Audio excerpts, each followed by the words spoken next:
You know what show I hated on PBS? Arthur. Oh, Arthur was great. I was so sick of Arthur. And Also Buster. hated Zoom. Ugh. Zoom was the worst. Oh, I don't know that one. Come on in, Zoom. Come on in, Zoom. You never watched that show? Ugh. Oh, well, it was lame. All they did was learn on it. I hated it. Welcome to the Afterword podcast from Union Church in Livingston County, Michigan. Each week we sit down to think out loud about how the gospel of Jesus Christ and the truths of his word connect to the questions, issues, and practices of everyday life. And today we're talking about Genesis 3 and the God who pursues his people. Well, hey there, Kyle.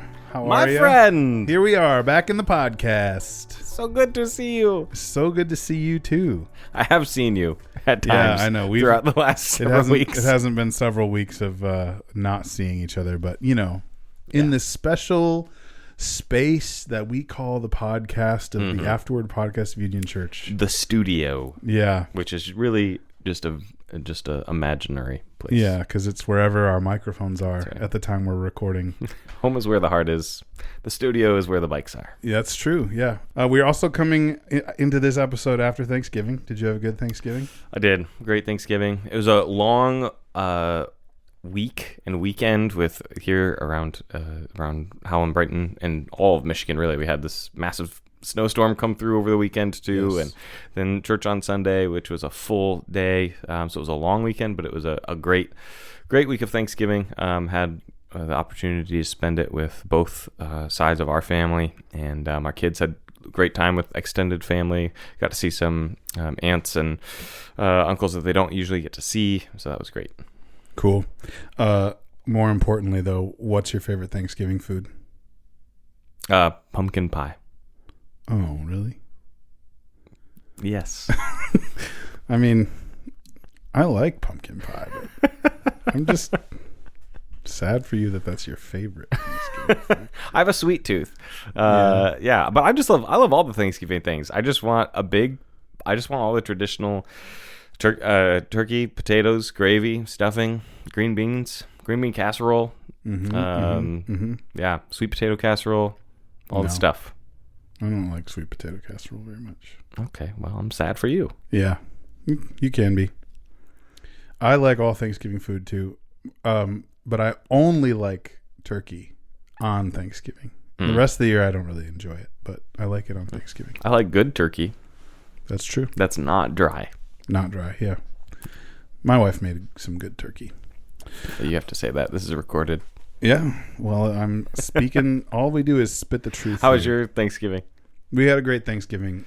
Because of my surgery recovery, we didn't travel to see family, and local family had engagements elsewhere, so we just did our own family, and then some good friends who also didn't have plans on Thanksgiving Day came over, and we had a great day together. So I was really thankful. Actually, more than the food. This is so cliche, but more than the food, I am thankful for the time we got to spend with good friends.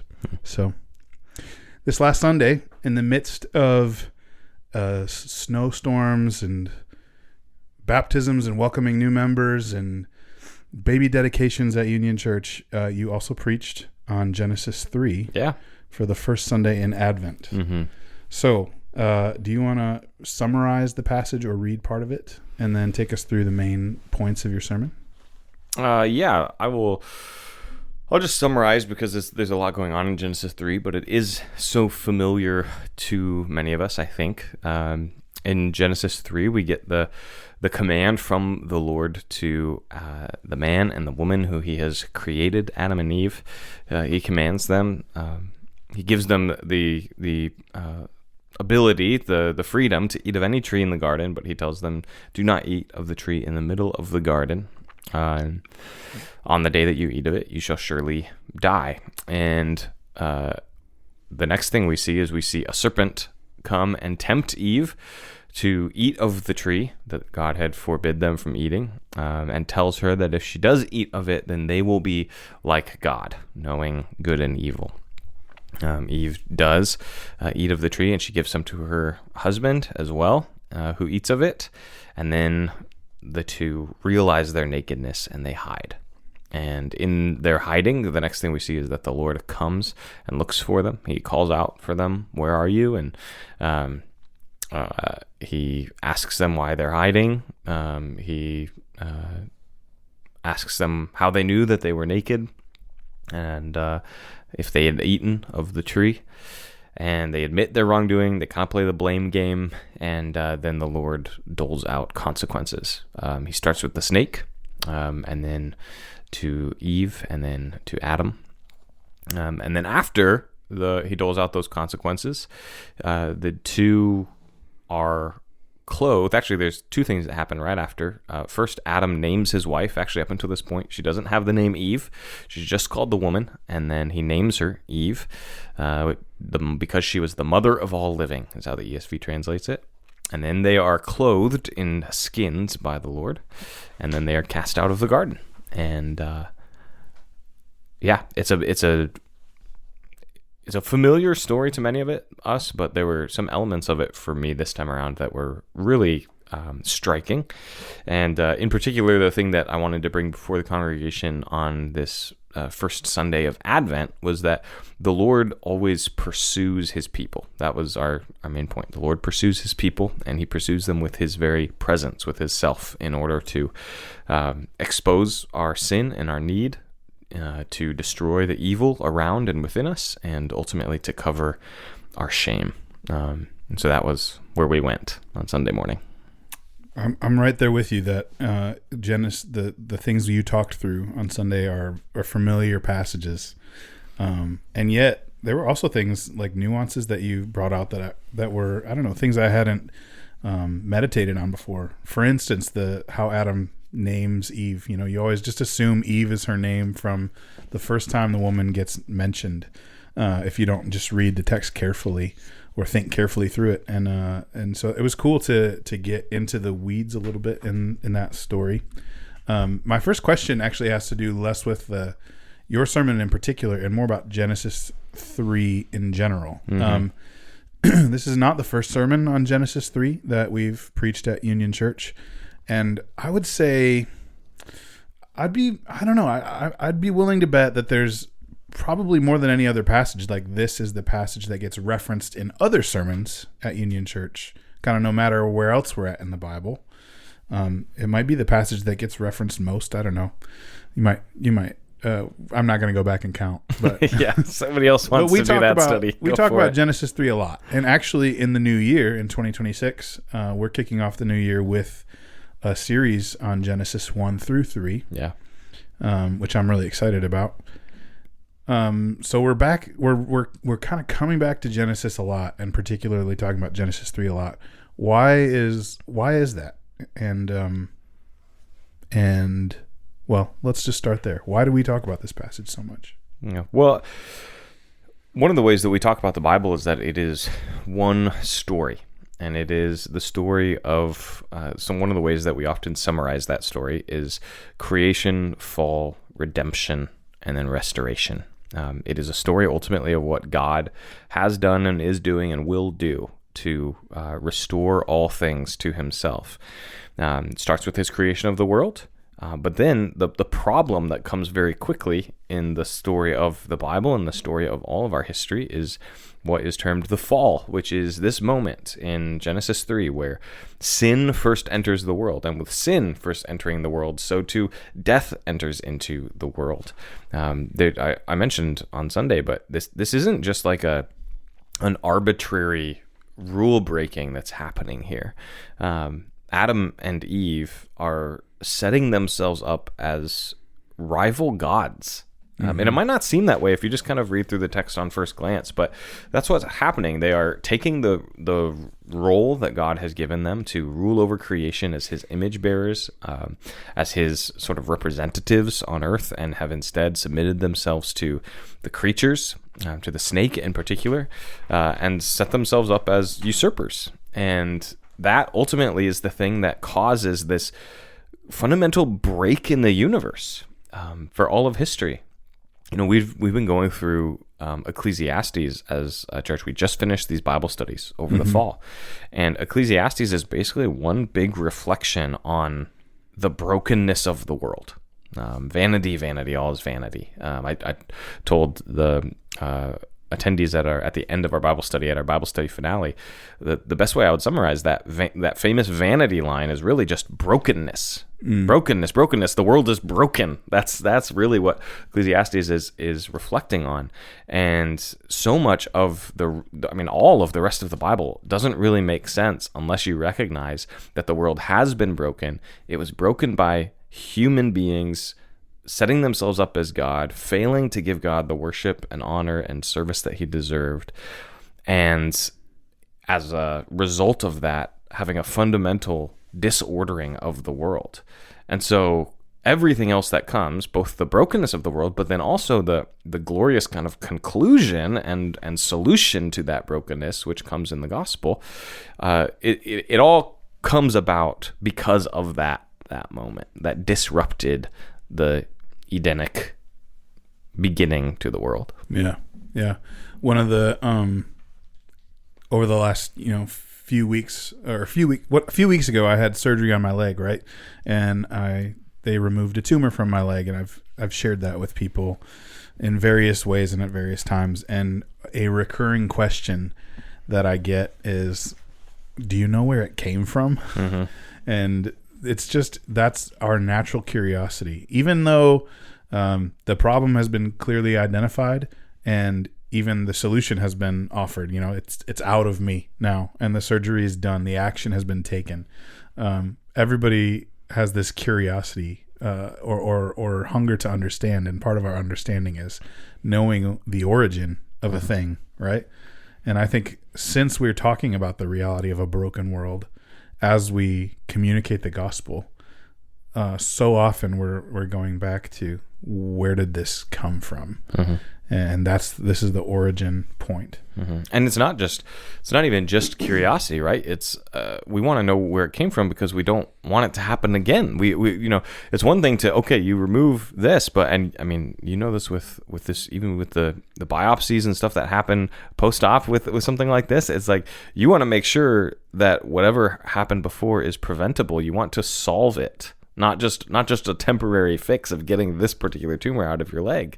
And so true is when we think about all the problems of the world. You could ask that same question, where did it come from? You could ask it about a tumor. You could ask it about our relational brokenness. You could ask it about tsunamis. You could ask it about cancer. You could ask it about heart failure. You could ask it about any injustice you see. And the answer to all of it is ultimately Genesis 3. Yeah. This is where it came from. Yeah.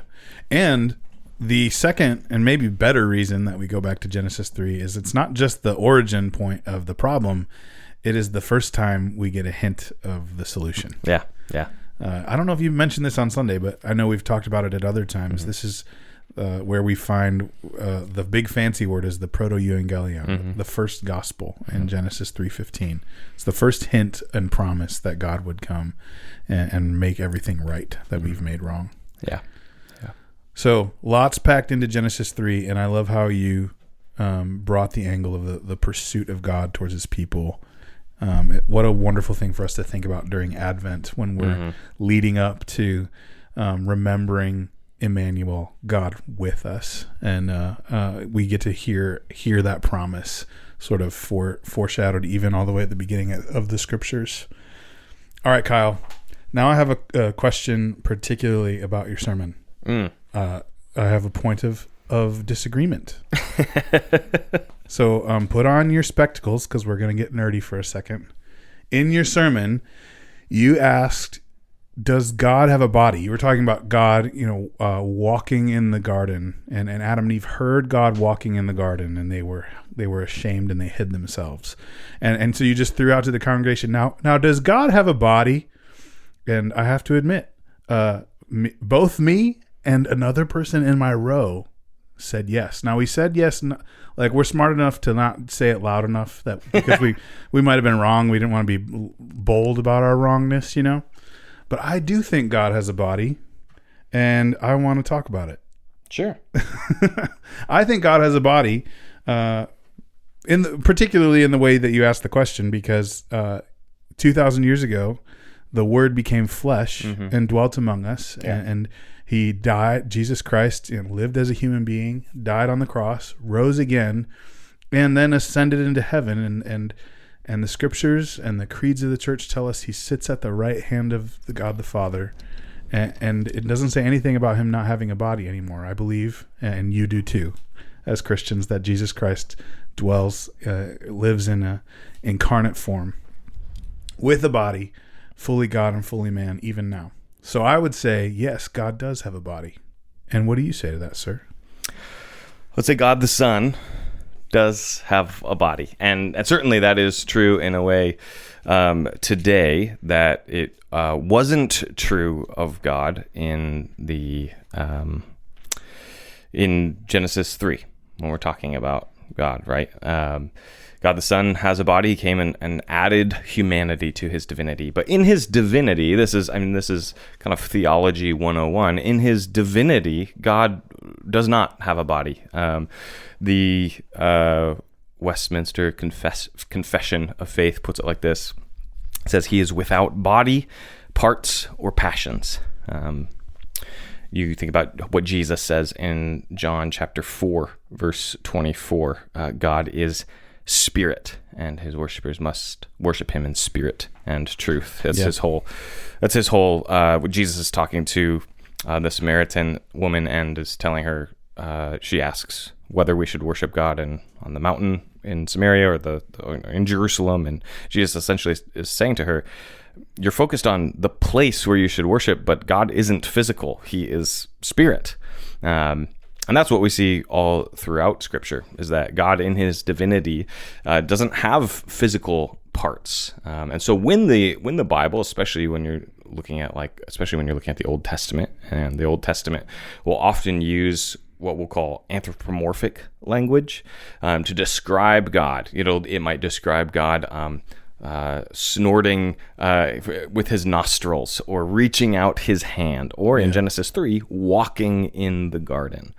It's not describing God with that physical language because God actually has physical body parts, a nose or a hand or legs to walk on, but because it's using language that we as physical human beings understand to communicate something about God. God really does have something like human anger, which causes him to snort with his nostrils. He stretches out his hand as a show of force, as a show of sovereignty. The Bible will use that language. And in Genesis 3, when it talks about God walking in the garden, it's emphasizing the fact that he was really present there in the garden. Even if he wasn't physical, even if there was no body that Adam and Eve could see with their eyes, he really was present.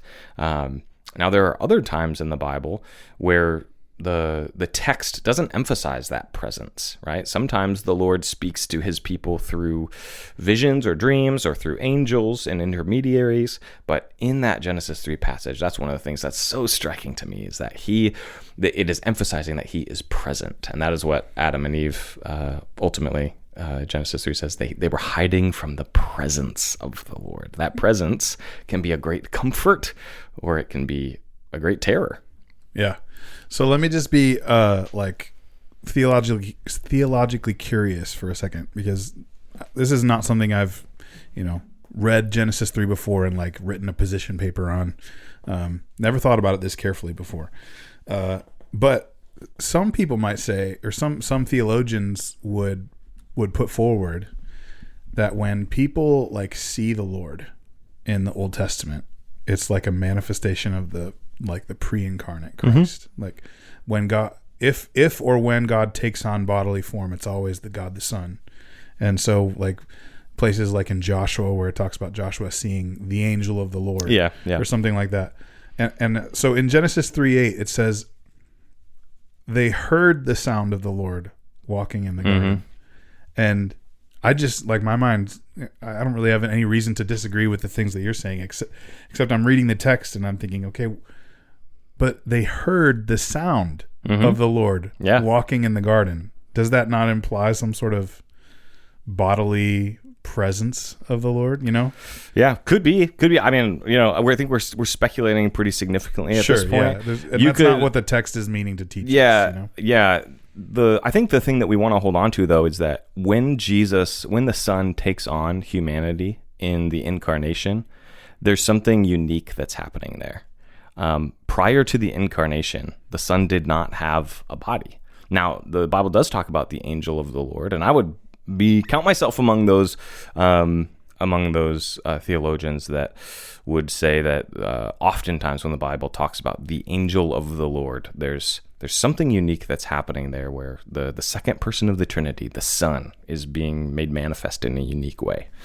But the Son is not incarnate in a human body until the incarnation, until he comes at Christmas, which is why Advent is such a significant thing. Part of its significance is that at that moment, God himself, in the second person of the Trinity, adds humanity to himself.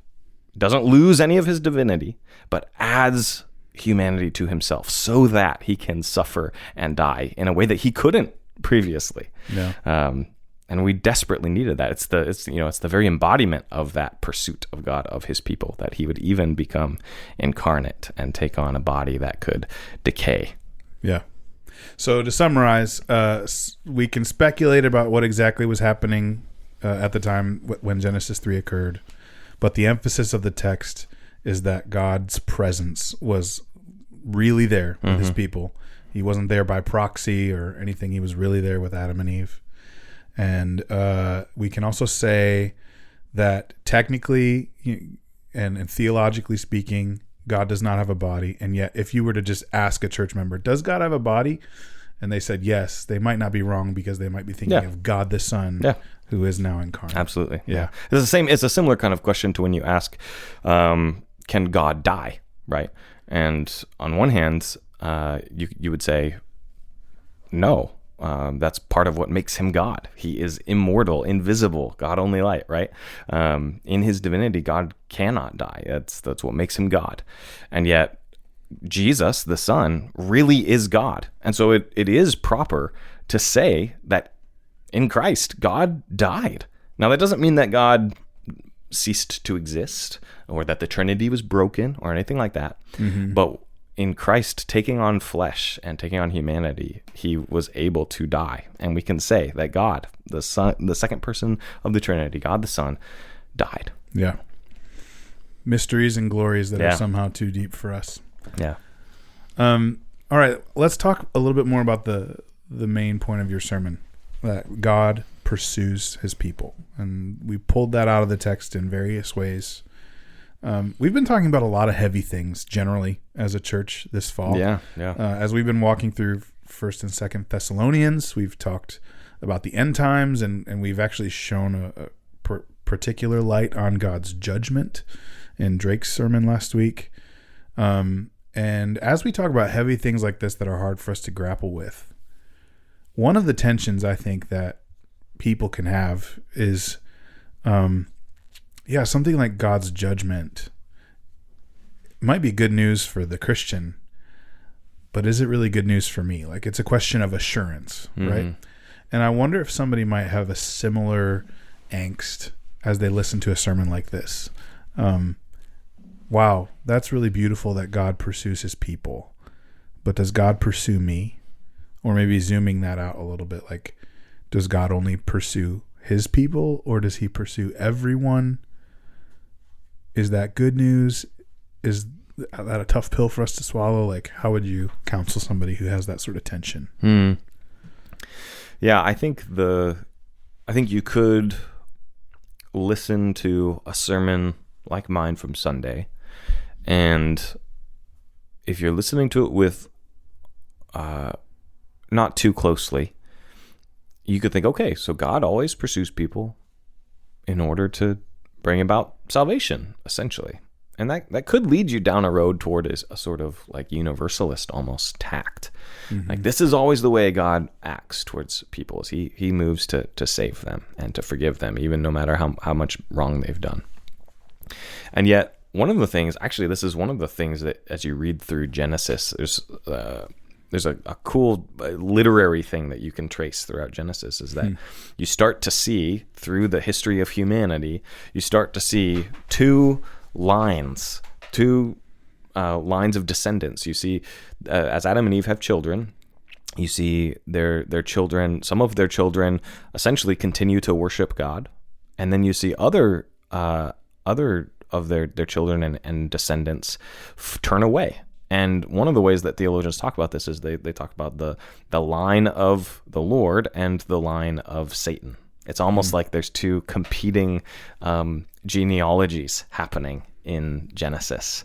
Those who do side with the serpent, and those who continue to cling to the Lord for mercy. My goodness. Well, I'm not comforted yet, man.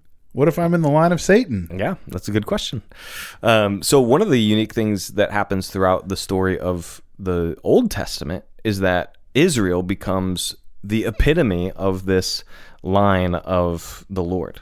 He is the people that they are the people that he has chosen through whom to display his glory and to redeem humanity. Particularly, that's all going to come to culmination in this Messiah figure who is promised. But one of the awesome, glorious turns that happens in the New Testament is that when that Messiah figure shows up, when Christ shows up, and he does die to save his people, it becomes clear very quickly, and you see hints of this in the Old Testament, but especially in the New, it becomes clarified that his people is not just this ethnic line of Israelites, but it is made up of people of every nation, every tribe, every tongue. And so as the church goes out from Jerusalem after Christ dies and is resurrected and ascends, they go to all nations. And this happens progressively, of course, but that gospel offer is not just offered to those who have been born in a certain line, but it is offered to all peoples. When Jesus dies as the new Adam, he dies for the sake of the human race. Now, how that works out in salvation still comes about through faith. And the Bible is clear that there are some who will not believe in the good news of Jesus Christ. But it's not contingent on simply being born of the right family. It's contingent on hearing the gospel promises, seeing them as good and glorious, and believing them. And I think one of the ways we often get tripped up is we start asking that question of like, well, am I one of God's people? Or particularly if you're coming at it in our circles, like as a Reformed or Calvinistic Christian, like, am I one of the elect? We've kind of put the cart before the horse. The Bible never asks us to ask that question. We can't know the inner workings of God from the beginning of time. But what we can see is what God is doing in the here and now. And so if anybody was struggling with that question, I would just simply ask them, okay, well, think about what the Lord has done in your life. Think about these pursuing things that he does in Genesis 3. Has he exposed your sin? Have you seen your sin and seen it as heinous and evil? Has he destroyed evil in your life? Is he destroying sin in your life? Is he helping you to see the evil of your sin? And do you want to see it destroyed? Now, that doesn't happen instantaneously, so it might be slower than we want it to. It might have more ups and downs than we want it to. But is the Lord destroying evil in your life? And third, and this is really the most important, is he covering shame in your life? That is, have you understood the gospel to be the forgiveness of sin through Jesus Christ? And have you believed it? Have you believed it? That's the question of the New Testament, I think, for us, is do you believe that Christ's death and resurrection really is enough to cover your sin? That's the prerequisite for belonging to God's people. Yeah. So there's also a sense in which we can say, the Lord does come toward every person, right? Like Romans 1 says, that the reality, I'm not going to be able to quote it right off the top of my head, but in Romans 1, it talks about the reality that no one is without excuse, because God's power and divine presence has been revealed through creation. Psalm 19 says the heavens declare the glory of God. And so in a sense, the existence of God has been proclaimed to every single person who has ever lived. And those who deny the Lord are suppressing the truth about him. Yeah. And so it's not that they have existed somewhere that the Lord hasn't reached in his pursuit of them. It's that they have rejected and suppressed what's true about him. Mm-hmm. We could say that generally, right? Yeah, yeah. And the Lord pours out his common grace on all of humanity, right? The rain falls on the just and the unjust. Mm-hmm. And the death of Christ is sufficient for everyone who will come to him. Mm-hmm. And so there's not anybody who's going to not get in because there just wasn't enough grace available. Mm-hmm. Mm-hmm. Yeah, but the thing that I would want to also hold really tightly to is the Bible talks often about our blindness mm-hmm. to our sin and our deadness of heart. Mm-hmm. We will not see our sin as really sinful without the Lord doing that supernatural work. Yeah, I agree. So somebody might have a general sense of, oh, I've done some bad things. Somebody might have a general sense of, yeah, maybe there's a God out there. There's a difference between that and actually having your eyes opened up to the horror of your sin in how you have offended and degraded and spat upon a living God and falling to your knees and trembling. And that's the kind of thing that only happens when the Lord exposes your sin. Yeah. And the New Testament talks about how the Lord doesn't ever lose any sheep that mm-hmm. belong to him. Yeah. And how he will leave the 99 to find the one. And there's no part of his flock who's ever going to be lost. Mm-hmm.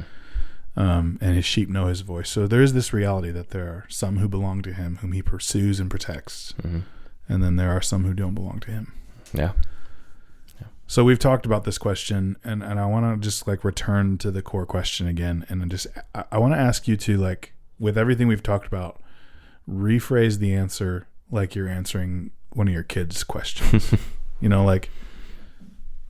I need this. I've kind of sifted through the information, but I need to summarize it. So, does God pursue me? And how can I know that God is pursuing me? Yeah. Pretend I'm Judah. Yeah. Yeah. Well, I would ask the question, do you believe that Jesus is the Christ, the Son of God, who died and rose again to cover your sins and your shame?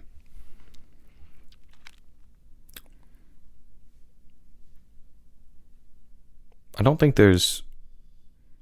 just don't think that there's really any other criteria that we can safely put on it other than that.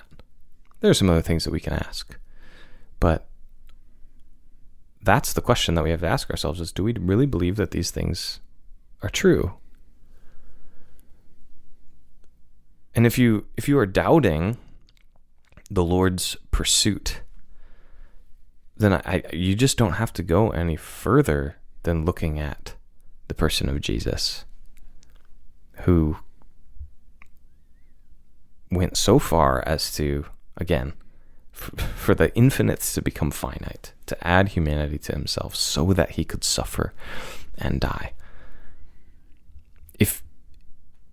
If you can think about the person of Jesus, if you can read the words of the Bible and hear Jesus saying, "Come to me, all who are weary and need rest." Yeah. You can hear Jesus saying to his disciples, "Do not fear."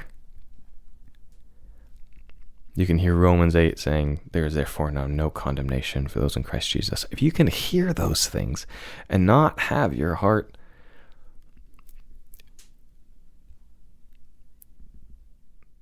lean into those things. Mm-hmm. If you can hear those things and they do sound like good news, then just receive them as good news. Yeah. And if you can hear those things and they do nothing for you and you don't know if you believe it, then I would tell you, you should be afraid.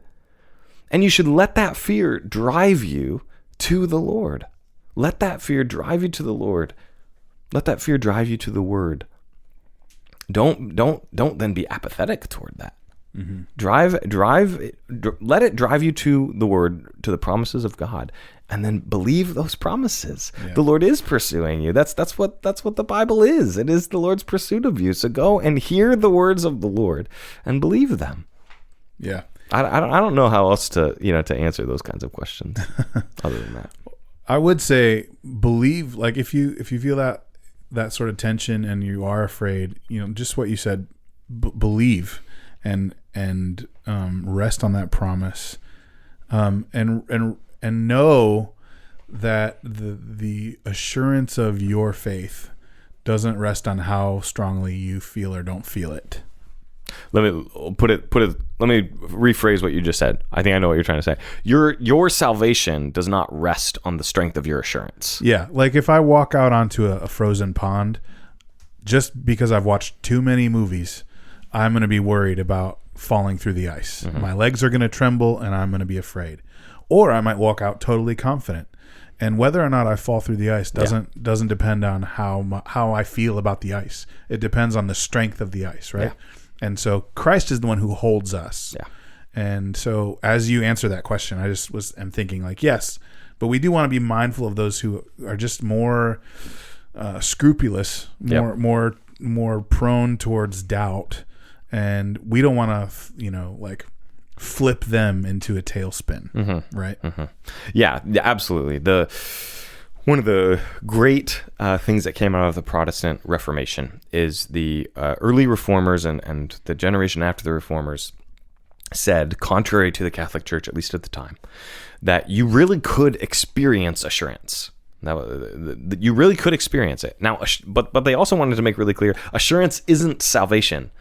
Assurance is experiencing one of the great benefits of salvation, which is the peace of knowing the Lord and knowing that you are right with him, right?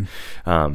But we should not equate it with or confuse it with salvation itself. So we should strive to be assured, but that is great. Don't confuse your assurance with salvation itself. And so when you don't feel assured, run to the Word, run to the Lord, and strive with all of your might to believe the promises and ask the Lord to help you believe the promises. Yeah. I want to just reference the song we sang after the message too. Mm-hmm. We sang Jesus Strong and Kind on Sunday after the message, and 3 of the 4 verses say things like, Jesus said, if I thirst, I should come to him. Jesus said, if I'm weak, I should come to him. Jesus said that if I fear, I should come to him. Yeah. But then the last verse makes the rest of them just shine even brighter. Jesus said, if I am lost, he will come to me. Mm-hmm. And he showed me on the cross, he will come to me. Mm-hmm. So we should be reassured of the Lord's pursuit because of the cross of Jesus Christ. Yeah. Yeah. And if you are out there and you're in a season of doubt, I just want to remind you that this is one of the things that the devil tries to do. I've said it a lot to people recently, that the devil drives us to doubt, despair, and distraction. Mm-hmm. And that's what he wants us to do. He does not want you to enjoy the benefit of salvation in this moment. Yeah. And if you are saved, the only thing that the devil can do at this point is he can remove your fruitfulness and your enjoyment of your salvation. Yeah. And doubt is one of the things he will do to do that. So one of the fights of faith, one of the fights of the Christian life is just the fight to keep believing in the midst of the doubt. Yeah, that's good. Well, we have probably enough time. We have maybe 10 more minutes if we want to push the limits of this podcast. I know you left some things on the cutting room floor from this sermon. So what's, depending on how quickly you think you can talk, what's 1 or 2 things that you would have loved to talk about if we had another 45 minutes on Sunday? Okay, there's 2 things that immediately come to mind that I would have probably tried to fit in if it was a normal Sunday. One of those things, on Sunday we got to celebrate baptisms and we got to celebrate the Lord's Supper, to celebrate both sacraments on Sunday. And I think one of the things we often miss about the sacraments is that the Lord is the one who is doing the primary working in both baptism and the sacraments. We often view the sacraments with a very us-centered lens. So we decide to get baptized. We are eating of the bread and drinking the wine. And sometimes the things that keep us from participating in the sacraments are feeling like we are failures, or we are not worthy, or we aren't sure if we're ready for them. Yeah. And yet the primary message of both baptism and the Lord's Supper is that God is pursuing his people to save and to nourish and sustain and preserve and ultimately bring them to glory. That's what he's doing in both. So in baptism, no matter which of your no matter who baptizes you, ultimately it is the Lord who baptizes you. That's what John says in John, that Jesus comes to baptize with Spirit and with fire. So what we do on a Sunday morning when we baptize with water is really just it's a physical manifest, like a shadow, a physical shadow of the reality of Christ baptizing his people. And when we eat of the bread and the juice, we're eating these physical things, but what we're really doing is we are receiving the thing that God has offered to us, which is Jesus himself, right? And so both of those things is just an awesome depiction of how God pursues his people. Then the other thing is just that this pursuit that we see in Genesis 3, you could maybe think about that as God the Father pursuing Adam and Eve in that moment. But we see this same sort of pursuit in the other two persons of the Trinity and their ministries as well. So think about the Son. Obviously, he is the embodiment of God's pursuit of his people as he becomes man. And he does so in those same three ways. He comes to expose sin. Think about how Jesus' teaching exposed sin in an even clearer way than the law did, right? When Jesus says, you have heard, do not murder, but I tell you, even if you hate your brother, you have murdered him in your heart. So Jesus exposes our sin in whole new ways, or at least more clear ways, all throughout his ministry. He came to destroy evil. He defeats the devil and by resisting his temptation, and he ultimately defeats him by his death and his resurrection. And of course, he covers our shame. And he didn't just do so on the cross, but he embodied that all throughout his ministry. Think about the woman in John 8, who's been caught in adultery. And the Pharisees want her to be stoned, and Jesus kneels down and writes in the dirt and then says to them, whoever is without sin, cast the first stone. Yeah. Think about his ministry with the woman at the well, or to Peter after Peter has fallen. And he then restores him and says, go and feed my sheep. Yeah. And the same thing with the Spirit. So Jesus says that the Spirit will come in his final teaching to his disciples before his death in the book of John. He says the Spirit is going to come to convict the world of sin. He will expose sin. And he will destroy evil. The Spirit is the one who sanctifies us by opening our eyes to our sin and giving us the power to fight it, to kill it, to bear the fruit of the Spirit instead of the fruit of Satan. And then, of course, he covers our shame. Think about how Paul talks about the Spirit in Romans 8 and says that the Spirit will testify with our spirit that we are children of God. I mean, all of this pursuing work that God does of his people, it is Father, Son, Spirit. It's glorious. It's so glorious. Dude, I just love the Lord. Yeah. I'm so aware of how lackadaisical and limp and unimpressive I am at a heart level so often.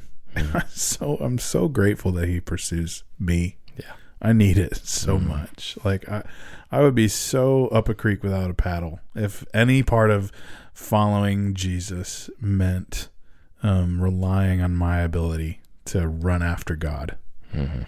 Man, this is the good news of the gospel, and it's why, like, as I was writing this sermon, the thing that I just had my mind blown on was that those last two verses after he doles out the consequences, where Adam gets to name Eve.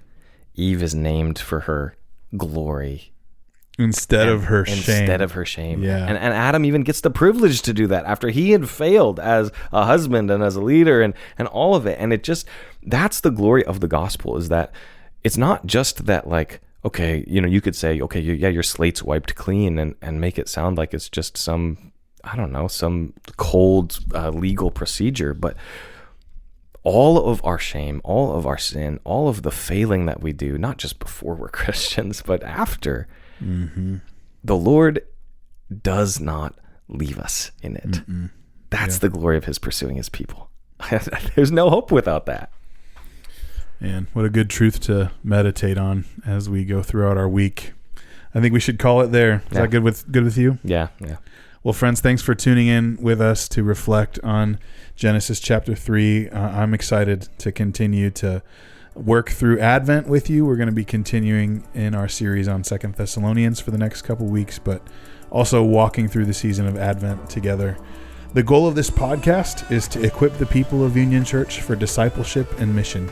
And so if you're a Christian listening in from another context, we want you to know we're grateful that you've joined us, and we're praying for you that this conversation might help you to follow Jesus and engage in his mission where he's placed you. And we also pray that for you who are a part of Union Church and listening. Let's follow Jesus and engage in his mission together. We'd love to hear from any of you.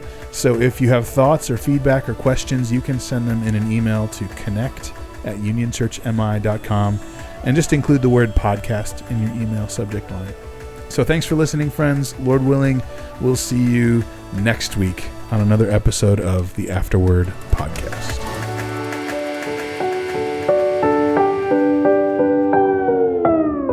But I love all the Thanksgiving things. Turkey, potatoes, gravy, stuffing, green bean casserole. I got beans, greens, potatoes, tomatoes, lamb, rams, hogs, dogs. Turkey, potatoes, gravy, stuffing. You